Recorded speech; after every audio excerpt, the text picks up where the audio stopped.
नमस्कार प्यारे बच्चों, आप सबका स्वागत है हमारे YouTube चैनल में। मैं संदीप साहरण, व्याख्याता भौतिक विज्ञान, आप सबका हार्दिक अभिनंदन करता हूं, हार्दिक स्वागत करता हूं। भौतिक विज्ञान के टॉपिकों की सीरीज़ में आगे बढ़ते हुए आज हमारा टॉपिक गाउस के नियम का अनुप्रयोग, और गाउस के नियम के अनुप्रयोग में आज हम बात करेंगे अनंत रेखीय आवेशित तार के कारण विद्युत क्षेत्र की तीव्रता। हम एक अनंत लंबाई का आवेशित तार लेंगे जो बहुत पतला होगा, अर्थात इस पर जो आवेशित या आवेश विस्तृत है या सतत रूप में फैला हुआ है वो बिल्कुल इस प्रकार फैला होना चाहिए कि वो केवल एक विमीय संरचना में रहे। क्योंकि अगर वो द्विविमीय संरचना में यानी तार अगर मोटाई का है तो वो फिर हमारा आवेशित परत की तरह व्यवहार करेगा, इसलिए एक विमीय आवेश वितरण होना चाहिए। और आवेश हमारा जब सतत रूप से वितरित है तो हमारी एक नई भौतिक राशि आएगी जिसको हम बोलते हैं रेखीय आवेश घनत्व। और रेखीय आवेश घनत्व को हम लैम्डा से लिखते हैं। लैम्डा क्या होता है? आवेश बटे हुए लंबाई, यानी एकांक लंबाई में फैले हुए आवेश की मात्रा या एकांक लंबाई के अनुदिश आवेश की मात्रा को हम रेखीय आवेश घनत्व कहते हैं। अगर हमारा समान रूप से फैला हुआ है आवेश इस पूरी की पूरी लंबाई के ऊपर, तो एकांक लंबाई में आवेश की मात्रा हमारी क्या हो जाएगी? कांस्टेंट हो जाएगी, नियत रह जाएगी। और जब नियत मान होगा तो इससे क्या होगा? लैम्डा का मान कांस्टेंट हो जाएगा, लैम्डा का मान नियत रहेगा। ये हमें फ़ायदा मिल जाएगा। फिर अगर लंबाई हमारी कम लेंगे तो आवेश की मात्रा कम हो जाएगी, लंबाई ज़्यादा लेंगे तो आवेश की मात्रा अधिक हो जाएगी, उसी अनुपात में हो जाएगी। हम एक ये चित्र से देख लीजिए, ये एक हमने आवेशित तार लिया है जिसके ऊपर धन आवेश एक समान रूप से सतत रूप से फैला हुआ है, एक विमीय संरचना में फैला हुआ है। और हम क्या चाहते हैं, ये देखना चाहेंगे कि इस तार के कारण जो विद्युत क्षेत्र की तीव्रता होगी वो किस प्रकार होगी। इस तार ए बी जो तार है हमारा अनंत लंबाई का, इसका एक छोटा सा भाग लिया हमने और इस तार के लंबवत आर दूरी पर एक बिंदु पी हमने कंसीडर किया यहाँ पे।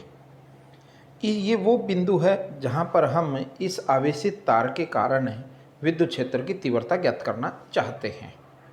तो विद्युत क्षेत्र की तीव्रता ज्ञात करना चाहते हैं तो हमें P बिंदु के लंबवत बिंदु लिया हमने O, इसके दोनों तरफ, ऊपर की तरफ भी और नीचे की तरफ भी, इस चालक तार के ऊपर, इस आवेशित तार के ऊपर हमने दो भाग लिए, एक A1 और एक A2, दो छोटे छोटे अल्पांश लिए जिनको हम रेखीय अल्पांश कहेंगे। अब देखेंगे तो ये O बिंदु से समान दूरी पे हैं, ये दूरी भी मान लीजिए A है और ये वाली दूरी भी कितनी है? A।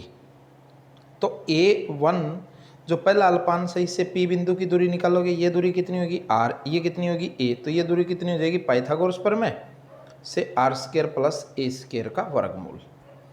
इसी प्रकार ये दूरी जब O बिंदु से इस अल्पांश की दूरी A है और ये लंबवत दूरी R है दोनों के, तो ये इस अल्पांश से P बिंदु की दूरी भी कितनी हो जाएगी? R² प्लस A² का वर्गमूल। तो आप क्या देख पाएंगे कि दोनों अल्पांश जो हमारे लिए हमने A1 और A2, इनसे P बिंदु की दूरी समान है। और P बिंदु पर विद्युत क्षेत्र की तीव्रता ज्ञात करना चाहते हैं हम। P बिंदु पर पहले हम अल्पांश A1 से देखेंगे, इसके कारण विद्युत क्षेत्र की तीव्रता देखोगे, उसको हमने DE1 नाम दे दिया। A2 के कारण जो विद्युत क्षेत्र की तीव्रता होगी उसको हमने DE2 नाम दे दिया। इनकी दिशा DE1 और DE2 की दिशा जो होगी वो आप देख पा रहे होंगे कि हमेशा लंबाई के अनुदिश होती है। तो ये दोनों के दोनों सदिश राशि हैं, DE1 और DE2, और सदिश राशि हैं तो समतलीय हैं, यानी एक की दिशा आप देख पा रहे हैं कि एक की दिशा इस दिशा में है और एक की इस दिशा में, इनके बीच में कोई ना कोई कोण बनता है, एक ही तल में उपस्थित हैं। जब एक ही तल में उपस्थित हों और भिन्न भिन्न दिशा में इनके कोण बन रहे हैं तो हम इनके घटकों का वियोजन करेंगे। हमने इसके घटकों का वियोजन इस प्रकार करेंगे, लंबवत घटक हो गया, ये हमारा क्षैतिज घटक हो गया। ये जो वाला पार्ट है इसके कारण दो, अगर ये इस अक्ष के साथ अल्फा कोण बनाता है तो हमारे पास दो घटक हो जाएंगे। ये ऊपर ऊर्ध्वाधर घटक हो जाएगा, वो कौन सा हो जाएगा, DE2 साइन थीटा या साइन अल्फा। और जो एक्स अक्ष के अनुदिश हो जाएगा, इधर कौन सा घटक हो जाएगा, DE2 कोस अल्फा। इसी प्रकार जो हमारा ये P1 दिशा में यानी इस A1 के कारण विद्युत क्षेत्र की तीव्रता थी DE1, इसके भी दो घटक हो जाएंगे। ये कोण अल्फा है तो नीचे की दिशा में कौन सा हो जाएगा, DE1 साइन अल्फा, और इधर हो जाएगा DE1 कोस अल्फा। तो आप क्या देख पा रहे हैं, आप देख पाएंगे कि जो ये घटक है DE2 साइन अल्फा और नीचे का घटक है DE1 साइन ऑफ अल्फा, ये दोनों के दोनों परिमाण में समान है। क्यों, क्योंकि विद्युत क्षेत्र की तीव्रता दोनों के लिए समान है, कोण दोनों के समान है, तो साइन अल्फा का मान दोनों के लिए बराबर हो जाएगा। तो ये मान और ये मान परिमाण में समान है, लेकिन इनकी दिशा विपरीत है। एक ऊर्ध्वाधर ऊपर की ओर है, एक ऊर्ध्वाधर नीचे, ये ऊपर की ओर लग रहा है, ये नीचे की ओर। तो ये एक दूसरे को क्या कर देंगे, निरस्त कर देंगे। अर्थात हम कहेंगे कि ऊर्ध्वाधर घटक एक दूसरे को निरस्त कर देंगे, इनका विद्युत क्षेत्र की तीव्रता के परिणामी मान में कोई भी इनका रोल नहीं बचेगा। अब बात कौन सी बच गई हमारे पास, बच गई ये क्षैतिज घटक। आप देखेंगे DE1 कोस अल्फा और DE2 कोस अल्फा, ये दोनों के दोनों एक ही दिशा के अनुदिश हैं, एक ही दिशा के अनुदिश हैं। तो इसका मतलब क्या होगा, परिणामी तीव्रता इन दोनों के योग के बराबर हो जाएगी। अर्थात यह निष्कर्ष निकाला जा सकता है कि इस जो हमारा आवेशित तार है, इसके कारण किसी भी बिंदु पर यानी किसी r दूरी पर या किसी निश्चित दूरी पर कोई भी बिंदु स्थित है, उस बिंदु पर इस चालक तार, आवेशित तार के कारण विद्युत क्षेत्र की तीव्रता इस तार के लंबवत रहेगी। ये तार है तो इसके लंबवत दिशा में रहेगी, इसके समानांतर दिशा में विद्युत क्षेत्र की तीव्रता नहीं होगी। यानी विद्युत क्षेत्र की दिशा चालक तार के लंबवत रूप में होगी, लंबवत होगी। अर्थात P बिंदु के, ये P बिंदु था तो इस P बिंदु के अनुदिश रहेगी, और इस तार के क्या रहेगी, ये लंबवत 90 डिग्री के कोण पे रहेगी हमेशा। ये यहाँ से हमें इस बात की पुष्टि होती है। यहाँ आप देख सकते हैं कि हमने दो अल्पांश लिए थे A1 और A2, दोनों के कारण हमने दोनों पे आवेश का मान बराबर था क्योंकि समान लंबाई के थे। एक के कारण विद्युत क्षेत्र की तीव्रता DE1, दूसरी के कारण DE2 है। तो हमने देखा कि ये समतलीय सदिश थे, इसलिए DE1 DE2 के घटक टूटेंगे। साइन अल्फा वाले घटक के परिमाण में समान थे, लेकिन इनकी दिशा विपरीत थी, तो एक दूसरे को ये क्या कर देंगे, निरस्त कर देंगे, ये एक दूसरे को निरस्त कर देंगे। लेकिन दूसरे घटक कौन से थे, कोस अल्फा वाले, DE1 कोस अल्फा और DE2 कोस अल्फा। ये परिमाण में ये भी समान है, एक ही दिशा में है, तो आपस में इनको जोड़ देंगे। परिणामी जो हमारी तीव्रता होगी वो P के अनुदिश होगी, या कह सकते हैं तार के लंबवत होगी। तो हम यहाँ से अब हम विद्युत क्षेत्र की तीव्रता की बात करेंगे। जब भी हम देखें कि इसके कारण विद्युत क्षेत्र की तीव्रता कैसे होगी, आप देख सकते हैं आवेश कैसे फैला हुआ है, सतत रूप से आवेश फैला हुआ है। और जब सतत रूप से आवेश फैला है, ये हमारा चालक तार है, तो हम क्या करेंगे, एक गाउसियन पृष्ठ की कल्पना करेंगे। और गाउसियन पृष्ठ कैसा होगा, बेलनाकार। जितनी दूरी पे, मान लीजिए हमने P बिंदु यहाँ लिया R दूरी पे, तो R त्रिज्या का एक बेलन लेना है हमें, ये एक बेलन बन जाएगा, ये R त्रिज्या का बेलन हो गया। R त्रिज्या का क्यों लिया, क्योंकि जब भी हम किसी गाउसियन पृष्ठ की कल्पना करते हैं तो इस तरीके से लेना होता है कि P बिंदु उस गाउसियन पृष्ठ के पृष्ठ पर उपस्थित हो जाए। हमने मान लिया कि ये जो तार है वो L लंबाई का है और इसकी त्रिज्या R है। जब गाउसियन पृष्ठ है तो इसके कितने भाग होंगे, मूलतः इसके भाग अगर आप चेक करके देखेंगे तो 3 भाग हो जाएंगे। कौन कौन से हो जाएंगे, एक तो ऊपर का भाग हो जाएगा, ये वृत्तीय भाग, जो ये वाला भाग है, ये मैंने जो डार्क कर दिया, ये आपका वृत्तीय भाग है, एक केस हो गया। दूसरा हम ये नीचे वाला, ये वाला भाग ले सकते हैं जो मैंने हरे रंग में कर दिया, ये वृत्तीय भाग है, ये नीचे की तरफ हो जाएगा। और तीसरा जो हमारा भाग होगा वो तीसरा भाग है ये वक्र पृष्ठ भाग, जो भी मैंने ये कर दिया, ये वक्र पृष्ठ भाग है। ये 3 भाग होंगे। और इसके कारण विद्युत क्षेत्र की तीव्रता आपने नोट की होगी। विद्युत क्षेत्र की तीव्रता क्या होगी? अगर आप इस चालक तार को देख लीजिए, ये चालक तार है, तो विद्युत क्षेत्र की तीव्रता क्या होगी? इस दिशा में, दोनों तरफ इस दिशा में रहेगी। ये ई की दिशा है।